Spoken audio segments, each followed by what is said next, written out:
Chapter 4. Into the Castle.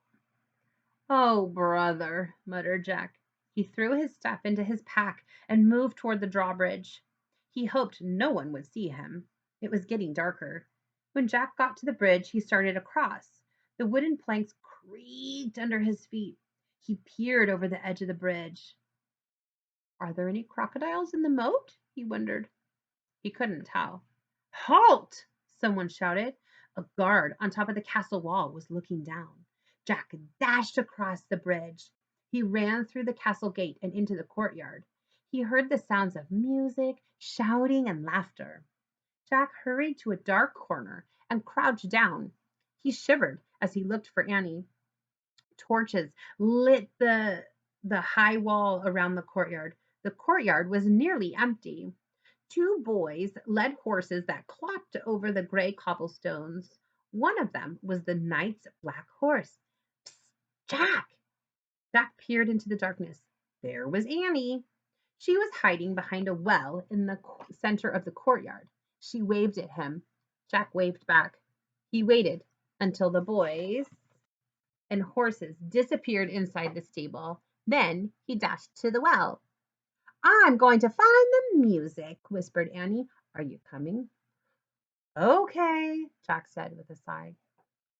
They tiptoed together across the cobblestones. Then they slipped through the entrance of the castle. Laughter and music came from a bright room in front of them.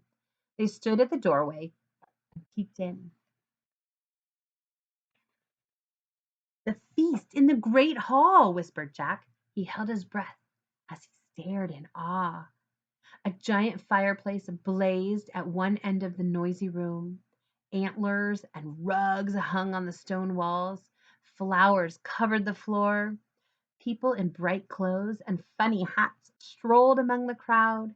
Some played oddly shaped guitars. Some juggled bowls in the air. Some balanced swords on their hands. Boys in short dresses carried huge trays of food. Dogs were fighting over bones under the table. Men and women dressed in capes and furs sat at long, crowded wooden tables. "I wonder which one is the knight," said Jack. "I don't know," whispered Annie. "But look, they're all eating with their fingers." "Halt!" someone shouted behind them. Jack whirled around. A man carrying a tray of pies was standing a few feet away. "Who art thou?" he asked angrily. Jack squeaked. "Jack!" squeaked Jack. "Annie!" squeaked Annie. Then they ran as fast as they could down a dimly lit hallway.